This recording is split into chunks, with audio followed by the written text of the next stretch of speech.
6 বছর প্রবাস জীবন পার করার পর যখন দেশে ফিরলাম, তখন মা বাবা খুব করে চাইলেন আমি যেন বিয়ে করি। আমিও ভেবে দেখলাম বয়স তো আর কম হলো না, তাই বিয়ে করার জন্য রাজি হয়ে গেলাম। আমার খালাতো ভাই সুজনকে নিয়ে এক জায়গায় মেয়ে দেখতে গেলাম। মেয়ে দেখার আগেই মেয়ের বাবা আমায় বলল, দুবাইতে তোমার তো রেস্টুরেন্টের ব্যবসা আছে, তাই না? আমি মুস্কি এসে বললাম, বিদেশে রেস্টুরেন্টের ব্যবসা অনেক ব্যয়বহুল, নিজে ব্যবসা করার মতো এত টাকা এখনো আমার হয়নি। মেয়ের বাবা অবাক হয়ে বলল, ঘটক যে বলল তোমার সেখানে নিজের রেস্টুরেন্ট আছে। তখন আমি বললাম, উনি মিথ্যা বলেছেন, বিদেশে আমার নিজের কোনো রেস্টুরেন্ট নেই, আমি একটা রেস্টুরেন্টে কাজ করি। মেয়ের বাবা রাগে চোখে আমার দিকে তাকিয়ে বলল, আমি কোনো কামলার সঙ্গে আমার মেয়ের বিয়ে দেব না। সাহস কত বড়, বিদেশ থেকে কামলাগিরি করে 2 টাকা ইনকাম করেছে বলে আমার মেয়েকে বিয়ে করতে আসছে। তোমরা এখন আসতে পারো। আমি চুপচাপ মাথা নিচু করে চলে এলাম।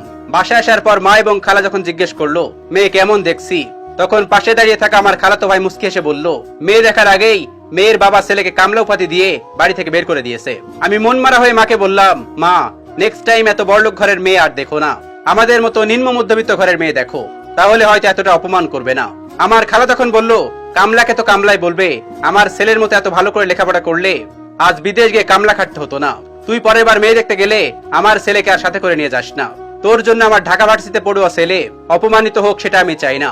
আমি কিছু না বলে মাথা নিচু করে চুপচাপ রুমে চলে গেলাম। কয়েকদিন পর অর্পণ নামের একটা মেয়েকে দেখতে যাই। মেয়েকে আমার খুব পছন্দ হলে মেয়ের সাথে আমার একাকে কথা বলতে বলে।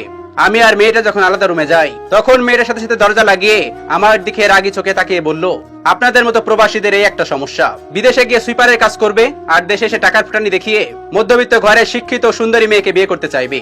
আপনার টাকা পয়সা দেখে আমার মা বাবা গলে গেলেও আমি গলবো না। আপনি আমাকে বিয়ে করলে আমি আমার পছন্দের ছেলের সাথে বিয়ের পরের দিন পালাবো, আমি বলে দিলাম। তাছাড়া আপনার সাহস কত বড়, নিজে ইন্টার ফেল করা ছেলে হয়ে অনার্স পড়া মেয়েকে বিয়ে করতে চাচ্ছেন? আমি মাথা নিচু করে মেয়ের কাছে হাত জোড় করে বললাম, আমি জানতাম না আপনি অনার্সে পড়েন, জানলে আমি আসতাম না, দয়া করে আমাকে আর অপমান করবেন না। এই কথা বলে মেয়ের বাসা থেকে বের হয়ে আসলাম। রাতে নিজের বাসায় ফিরে দেখি খালা, মা এবং খালাতো ভাই সোফায় বসে আছে। মামাই দেখে বলল, কিরে, মেয়ে পছন্দ হয়েছে? আমি তখন মাকে বললাম, শুধু আমার একার পছন্দ হলে তো আর হবে না, আমাকেও তো মেয়ের পছন্দ হতে হবে। মেয়ে আমার মতো ইন্টার ফেল করা ছেলেকে বিয়ে করতে পারবে না। এই কথা শুনে মায়ের পাশে বসে থাকা খালা এবং খালার ছেলে হেসে দিল। হাসতে হাসতে খালাতো ভাই আমায় বলল, তোমার কপালে আর বউ জুটবে না। খালা তখন মুখ বাঁকিয়ে বলল, বউ জুটবে কি করে? বিদেশ গিয়ে থালা বাসন ধুলে কি আর বউ পাওয়া যায়? আমি সচরাচর বড়দের মুখের উপর কথা বলি না, কিন্তু খালার বারবার অপমান করে কথা বলা আমার সহ্য হচ্ছিল না। তাই একটু রেগে গিয়ে খালাকে বললাম, হার্ট ব্লক হয়ে যখন হাসপাতালে পড়েছিলেন, তখন এই কামলাগিরি করে 2 লাখ টাকা দিয়েছিল আপনার অপারেশনের জন্য। আপনার ছেলের আইফোনের শখ পূরণ করেছিল এই কামলাগিরি করে। আমি জানি এই দেশের সকল মানুষের চোখে আমরা প্রবাসীরা কামলা, তাই দয়া করে বারবার কামলা বলে সেটা আর মনে করে দিতে হবে না। আমার কথা শুনে খালাতো ভাইটা রেগে গিয়ে বলল, 2 লাখ টাকা আর একটা আইফোন দিয়েছো বলে আমার মাকে যাতে অপমান করতে পারো না, সময় হলে তোমার ফোন আর টাকা তোমার মুখে ছুড়ে মারবো। আমি আমার খালাতো ভাইকে কিছু না বলে শুধু একটু হাসলাম। পরের দিন সকালে মাকে ডেকে বললাম, মা, আমি এখন আর বিয়ে করব না, আরো কয়েক বছর প্রবাসে গিয়ে কামলাগিরি করে আসি, তারপর একবারে দেশে ফিরে এসে বিয়ে করব। কেটে গেল 4 বছর। এটা 4 বছর পরের ঘটনা। আমি বিদেশ থেকে এসেছি বলে আমার খালাতো ভাই আর খালা আমার সঙ্গে দেখা করতে এসেছে। খালা আমার দিকে অসহায় দৃষ্টিতে তাকিয়ে বলল, তুই যেখানে জব করিস সেখানে সুজনের জন্য একটা চাকরির ব্যবস্থা করে দিতে পারবি? পাশ করার পর 3 বছর ধরে বেকার ঘুরছে, কোথাও কোনো চাকরি পাচ্ছে না।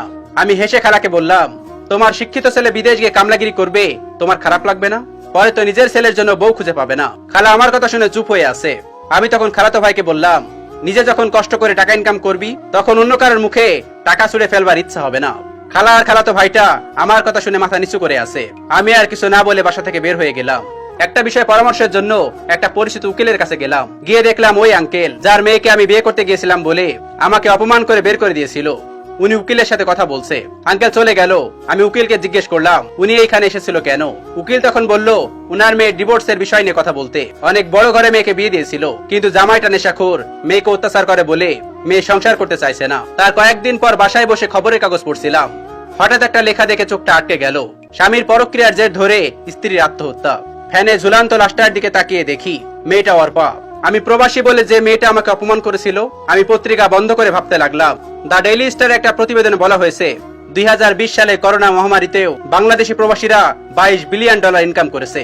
তবুও বাংলাদেশের বেশিরভাগ মানুষ প্রবাসীদের কামলার চোখেই দেখে। নিজের মেয়েকে নেশাখোর ছেলেদের সঙ্গে বিয়ে দেবে, তবুও প্রবাসীদের কাছে বিয়ে দেবে না। আমরা প্রবাসীরা কষ্ট করে টাকা ইনকাম করি, তবুও আমাদের মর্যাদা এভাবেই দেওয়া হয়। ভালো থাকুক পৃথিবীর সকল প্রবাসী ভাইরা। প্রবাসী সকল ভাইদের জন্য রইল অফুরন্ত ভালোবাসা।